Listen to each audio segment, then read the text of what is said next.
Assalamualaikum warahmatullahi wabarakatuh. Alhamdulillahirabbil alamin. Wassalatu wassalamu ala nabiyyina al-Mustafa Muhammadin wa ala alihi wa ashabihi ajma'in. Amma ba'd. Rabbi shrah li sadri wa yassir li amri wahlul 'uqdatam min lisani yafqahu qawli.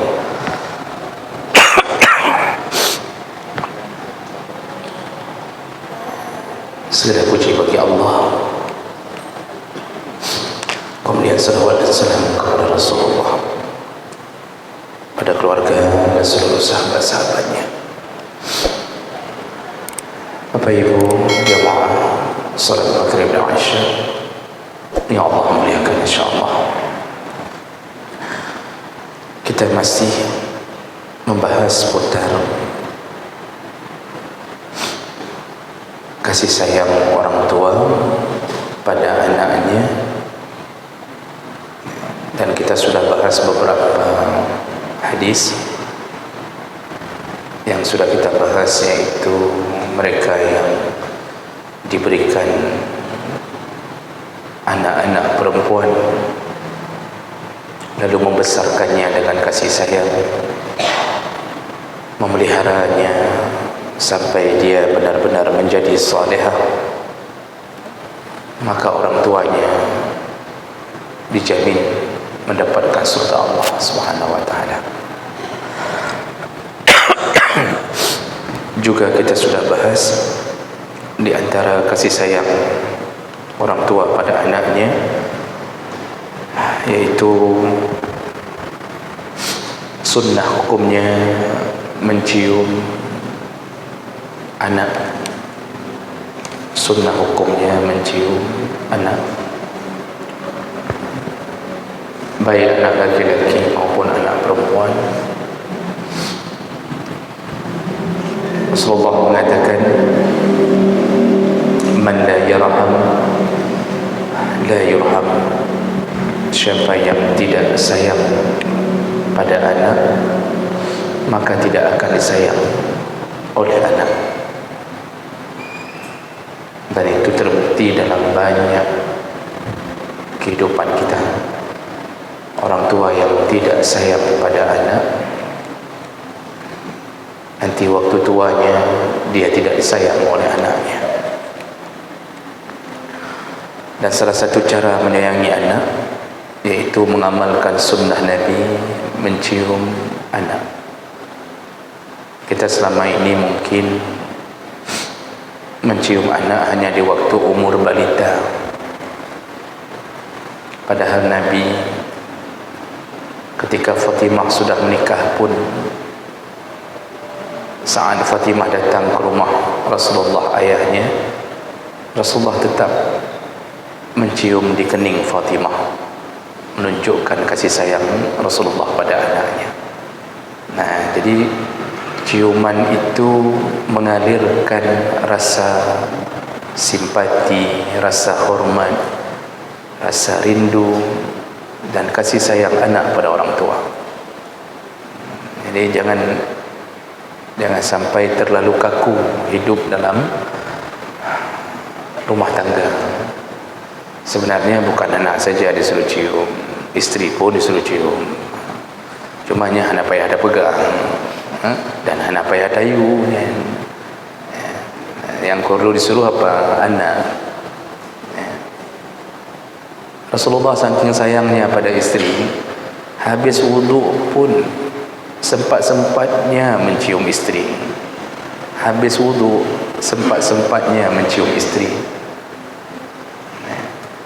Yang kemudian hadis itu diambil menjadi pegangan mazhab yang mengatakan tidak batal wudu ketika bersentuhan dengan perempuan. Termasuk itu salah satu hadis yang dijadikan sandaran. Baik, kita sambung pembahasan terakhir tentang seputar kasih sayang orang tua pada anaknya. Hadis dari Nu'man bin Bashir haddatsahu anna abahu intalaqa bihi ila Rasulillah sallallahu alaihi wasallam yahmiluhu. Pada suatu hari ayah Nu'man bin Bashir, salah seorang sahabat, beliau menceritakan keadaannya. Ayah Nu'man bin Bashir membawa Nu'man ke hadapan Rasulullah sallallahu alaihi wasallam.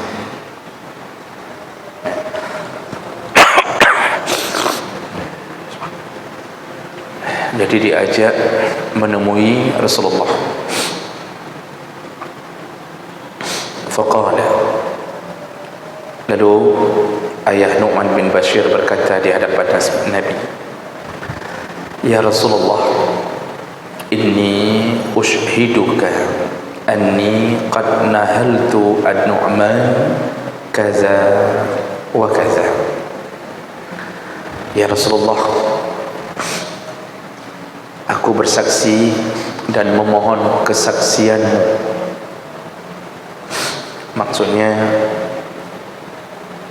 engkau kujadikan saksi ya Rasulullah. Anni qad nahaltu, aku telah menghibahkan sebahagian hartaku kepada Nu'man dengan jumlah sekian dan sekian. Jadi rupanya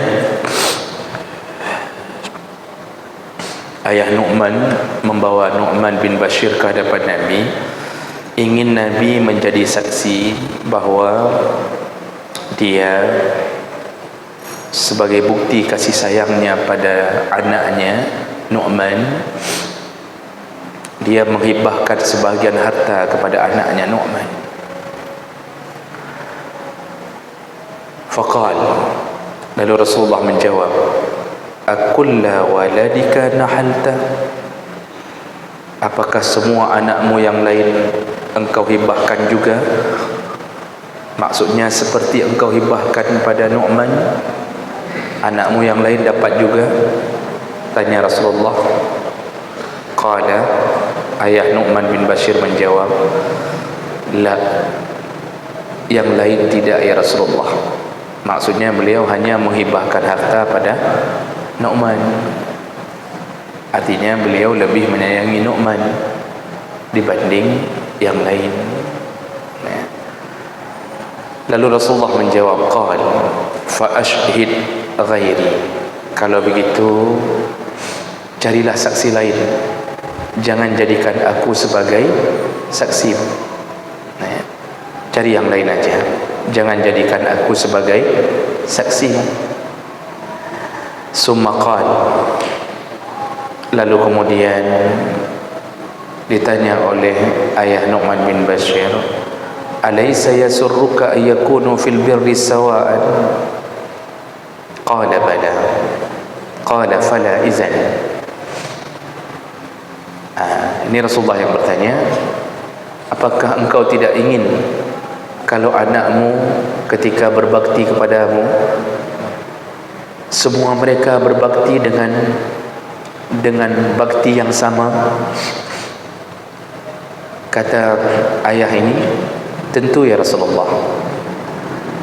Qala fala izan, kalau begitu engkau pun jangan membeda-bedakan kasih sayang kepada anakmu. Jadi pertanyaan Rasulullah, kamu inginkah engkau kalau anakmu sebahagian sayang kepadamu, sebahagian tidak? Kamu mau begitu? Kata Rasulullah. Dijawab oleh ayahnya ini, tentu tidak mau begitu ya Rasulullah. Kata Rasulullah, kalau begitu kamu pun jangan membeda-bedakan kasih sayang kepada anakmu. Ini hadis mengajarkan kita beberapa perkara. Yang pertama, tidak boleh membedakan kasih sayang di antara anak. Tadi ayah Nu'man bin Bashir hanya memberikan kasih sayangnya kepada Nu'man, sehingga dia membawa Nu'man ke hadapan Nabi, memohon Nabi jadi saksi. Waktu ditanya oleh Rasulullah yang lain bagaimana, ternyata dia tidak sama kasih sayangnya. Rasulullah marah. Rasulullah mengatakan, cari saja saksi selain diriku, belum menjaga saksi. Ini menunjukkan kemarahan Rasulullah SAW. Nah, Bapak Ibu yang Allah muliakan, ini pelajaran pertama. Jangan sampai antara anak-anak kita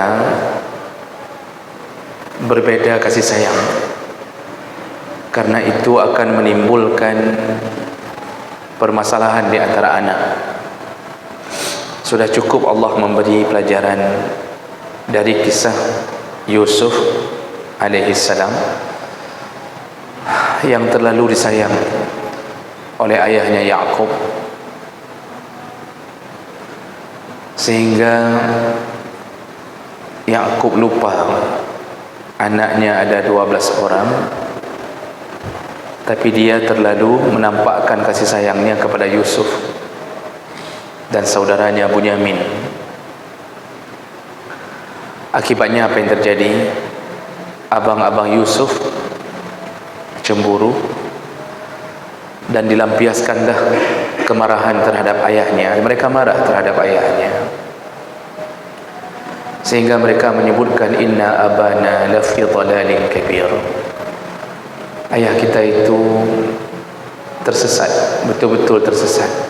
Padahal ayahnya Nabi, tapi karena mereka sakit hati yang dipuji Yusuf, yang diperhatikan Yusuf, keluar kalimat dari abang-abangnya, ayah ana beri, ana betul ya ayah. Tapi karena mereka tidak bisa membalas sakit hatinya kepada si ayah, maka dilampiaskanlah kepada orang yang disayangi oleh ayahnya, yaitu Yusuf alaihissalam. Dan apa yang terjadi? Yusuf dianiaya, dimasukkan ke sumur dengan berbagai tipu daya. Lalu mereka membawa pulang baju Yusuf setelah menyembelih seekor kambing, lalu dilumuri ke baju Yusuf. Begitu dibawa pulang baju itu ke hadapan Yakub, Yakub tahu Yusuf telah dizalimi oleh abang-abangnya. Kenapa Yusuf tahu? Kenapa Nabi Yakub tahu? Karena baju Yusuf tidak robek. Padahal abangnya mengatakan dia telah dimakan, laqad akalahu zi'bu, telah dimakan oleh serigala. Kalau dimakan oleh serigala, baju robek. Tapi baju tidak robek, tapi berdarah, yaitu darah kambing. Nabi Yakub tahu. Disitulah dia mulai merasa Allah beri ujian kepadanya karena membedakan kasih sayang di antara anak. Ini bermasalah. Jadi nggak boleh membedakan kasih sayang di antara anak. Dan biasanya kita sangat sayang kepada anak yang bungsu, sehingga kita melupakan anak-anak yang besar. Sering sekali kita menghabiskan kasih sayang kita untuk si bungsu, lalu si sulung selalu kita jadikan orang yang salah, berada di posisi yang salah. Bahkan ketika abangnya menggendong adiknya yang kecil, adiknya jatuh tidak sengaja, yang kita marahi abangnya. Padahal abangnya mungkin tidak sengaja jatuh adik dari tangannya. Habis-habisan kita marahi demi membela si bungsu. Ini dalam agama tidak baik, sangat-sangat tidak baik. Maka yang membuat anak-anak kita tidak akur, sampai dalam urusan warisan pun mereka tidak berkasih sayang, enggak mau berbagi sedikit pun, walaupun nanti ada yang lebih banyak jatahnya mendapatkan. Tapi mereka tidak mau berbagi. Kenapa? Rasa sakit hati kepada orang yang lebih disayang, maka keluar kalimat kamu kan sudah anak emas bapa, anak emas mama, jadi ya nggak usah sama kami lah.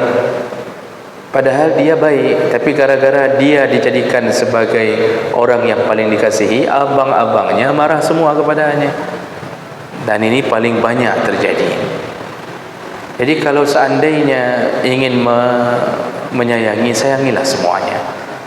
Oh, ada satu dua yang bermasalah, maka paling kurang kita lampiaskan kasih sayang melalui nasihat.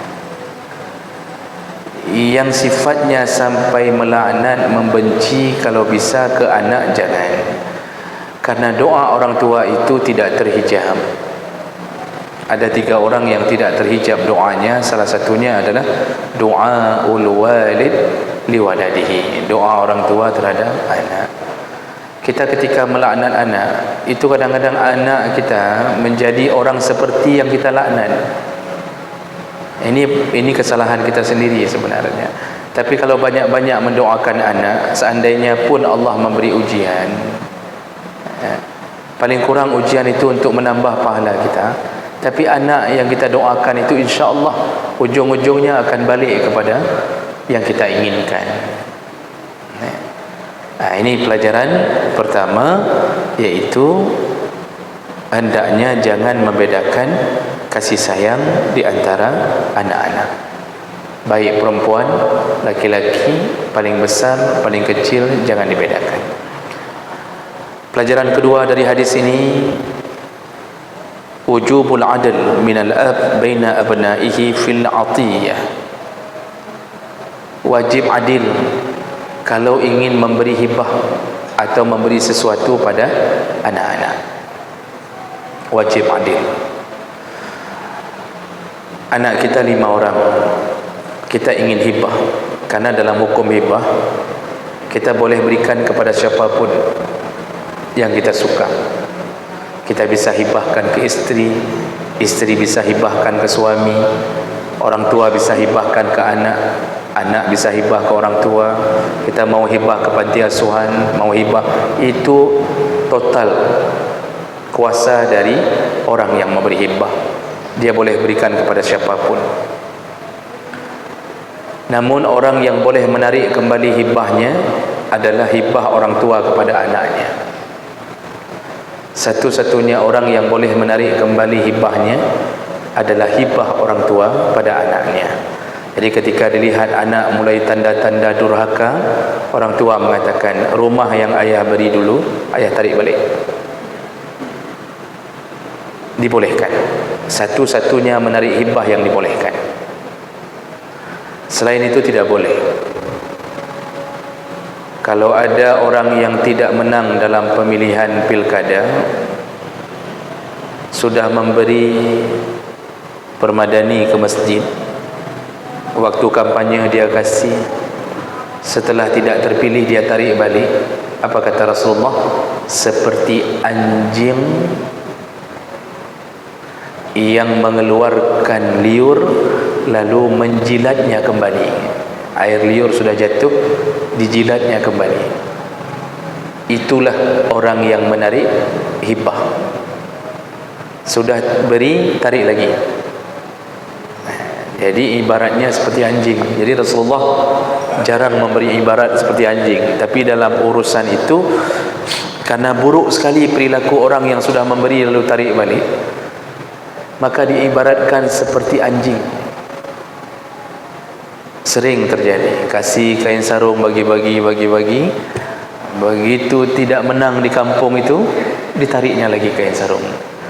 Maka kita waktu kita kasih kembali kain sarung itu, kita bilang, saya kembalikan kepada anjing,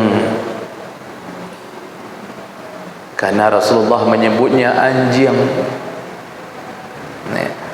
Itu buruk sekali orang. Jadi kalau kita sebagai orang tua, kalau mau beri untuk anak, itu harus adil.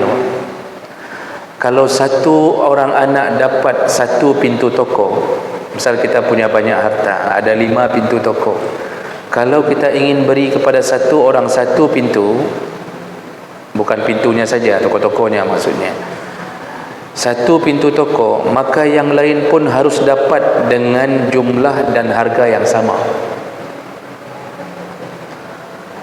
Walaupun tidak berbentuk pintu toko.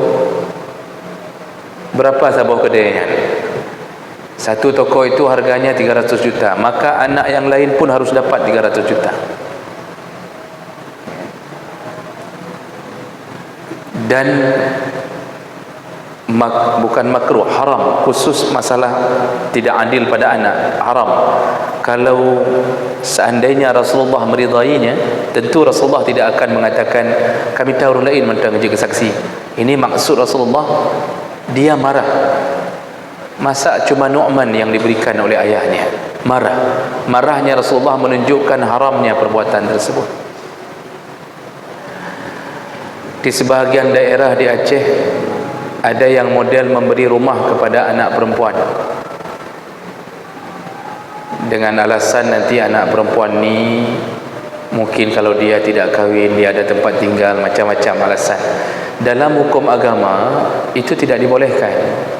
Kalau mau kasih rumah, kasih semua. Akibatnya apa? Anak perempuan yang sudah dapat rumah, ketika bagi warisan, dapat warisan lagi. Ini menimbulkan sengketa. Hibah wajib adil. Oh, masalah setelah kita adil, kita berikan ni abang ini, adik ini, kamu ini, semuanya dapat harga yang sama, walaupun beda-beda barang atau beda-beda bentuk. Ada yang dapat toko, dapat tanah, tapi harganya imbang-imbang. Kalau sudah kita beri, masalah mereka nanti mau hibahkan lagi kepada saudaranya, terserah. Yang penting kita tidak boleh kamu dapat pintu toko ini, yang lain mohon maaf ya, karena kalian tidak pernah urut ayah, maka ayah nggak mau kasih. Sebagai ganti urut, anak-anak akan membeli racun sianida untuk ayahnya setelah pemberian itu. Disitulah mulai ribut. Pertama, benci ke ayah, sama seperti anak-anak Yakub benci ke Yakub. Yang kedua, dia mulai membenci adiknya atau orang yang diberi oleh ayahnya, walaupun dia baik. Maka disindir-sindir, ikah mangat, kamu enak, anak emas, kami anak gio, kamu enak. Nanti sedikit masalah, kah macam-macam, kah ngayah ke, aku tumbuk ke, model-model begitu. Langsung nampak kenapa rasa sakit ketika tidak adil pembagian antara anak. Inilah kenapa membuat Rasulullah marah. Maka kita bapa yang punya harta banyak, kalau mau beri sekarang boleh, tak perlu berwasiat. Bahkan kalau berwasiat kepada ahli waris itu haram, kecuali semua ahli waris setuju. Paling bagus hibah. Kalau kita banyak sekali harta, mau menyelamatkan anak kita mungkin agar semua dapat modal, bisa kerja, ya, kasih sekarang masa hidup. Dia ada perbedaan. Kalau hibah, pemberian di masa hidup, dieksekusi pun masa hidup. Jadi diucapkan, dieksekusi di masa hidup. Itu hibah namanya.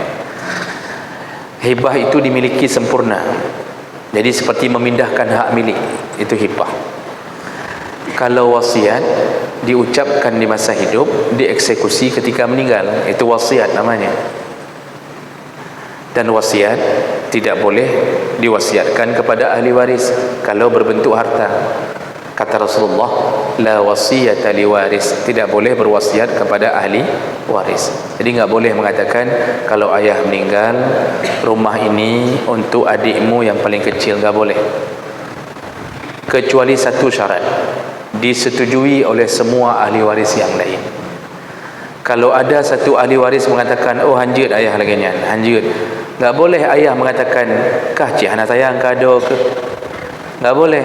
Kenapa? Hak dia, hak abang ini mengatakan tak boleh.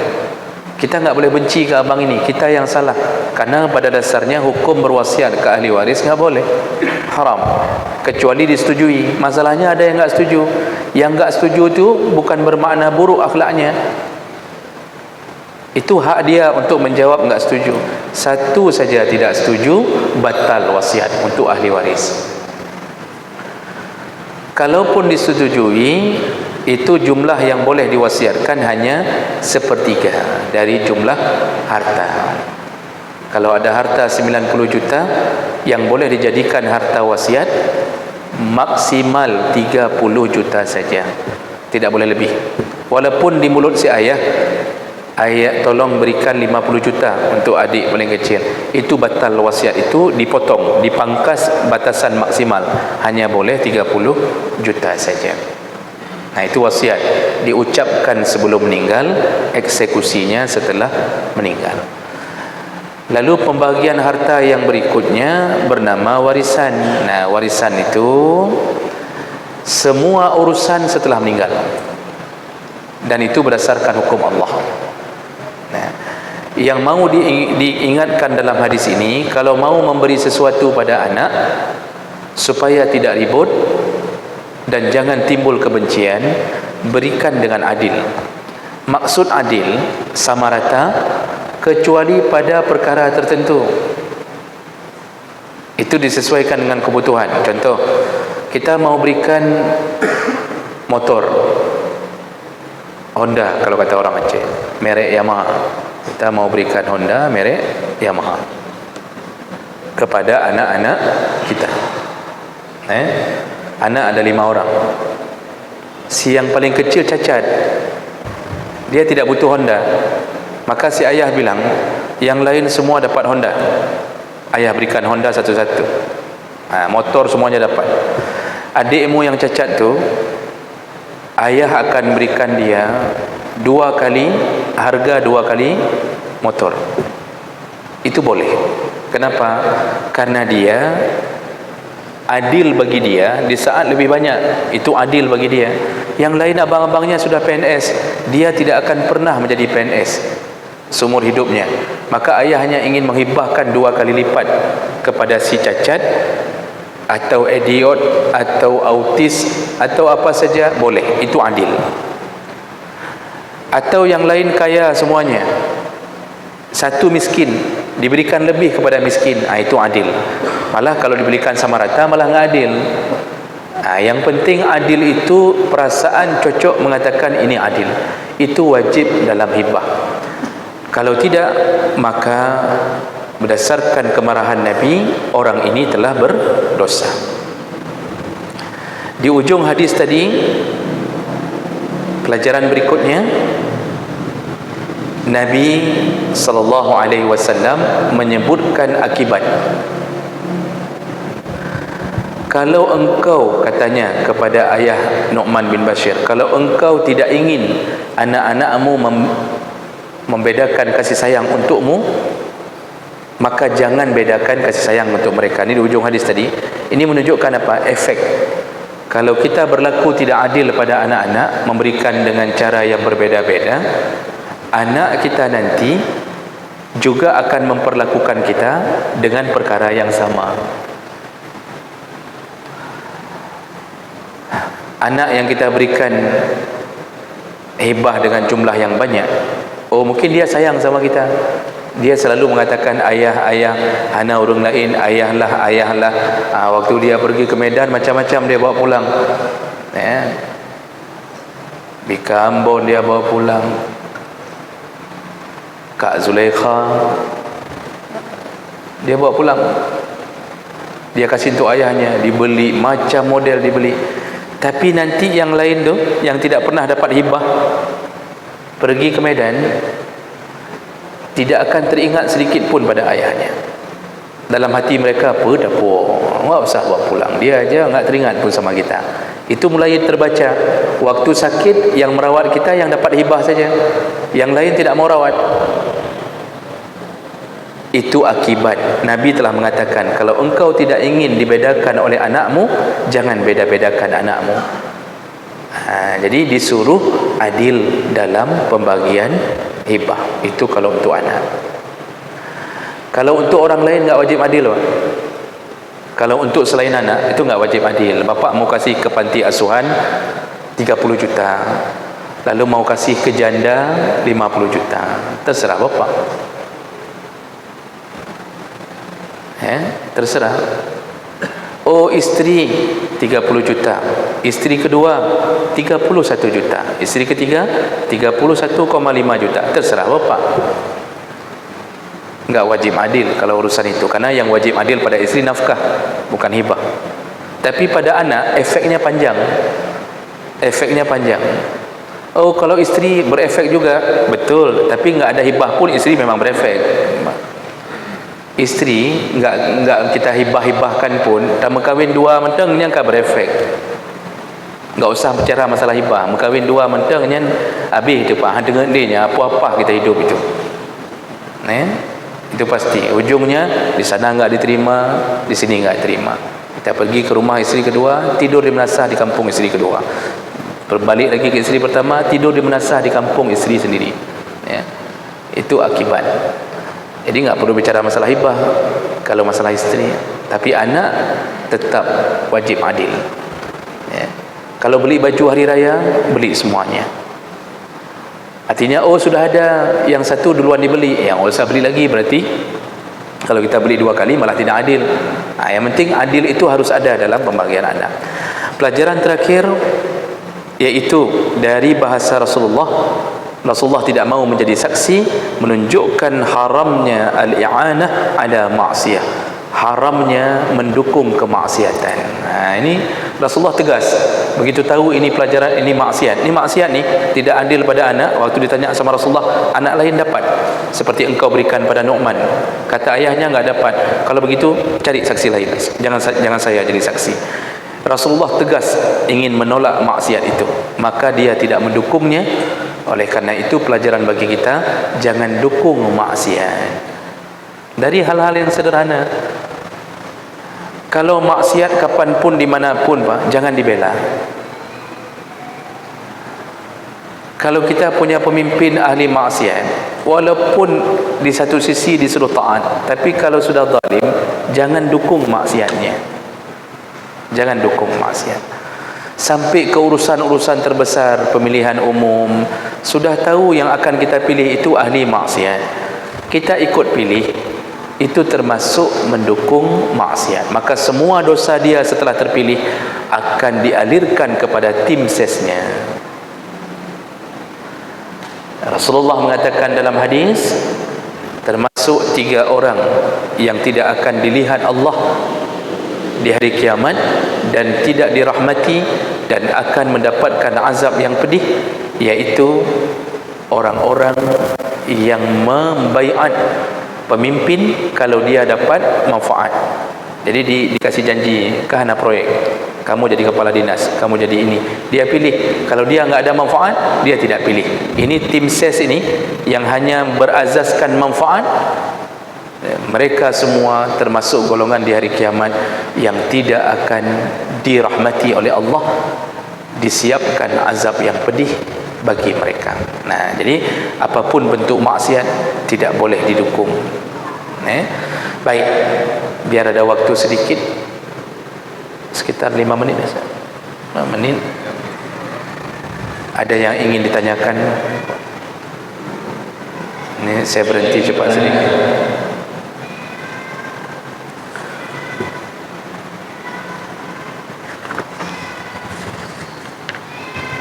Pak ini buat kesini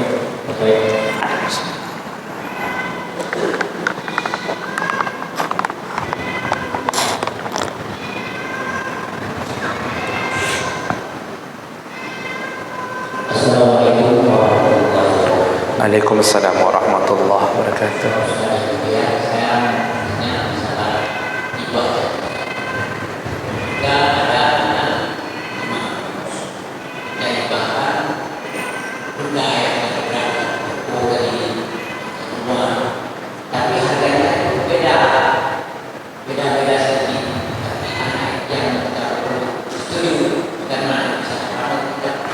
Baik, terima kasih banyak Bapak atas pertanyaannya. Kita punya anak 5 orang contohnya. Kita sudah menghibahkan harta berbentuk benda kepada mereka, ya seperti contohnya pintu toko, tetapi beda-beda harga. Mungkin ukuran tokonya beda, di atas tanah yang strategis atau tidak, beda-beda harga. Tapi mereka semua setuju. Bolehkah atau tidak? Kalau seandainya kita ingin memberi hibah, tidak perlu persetujuan mereka dulu, karena disuruh adil itu tanpa melihat persetujuan. Wajib dulu adil. Setelah adil, semampu kita adil, ternyata kemudian ada perbedaan antara harga toko dan di situ baru perlu persetujuan. Artinya setuju itu nomor 2. Yang Allah suruh pada kita adil. Jadi nggak perlu nanya kepada anak, nyo na toko beno nyo beno.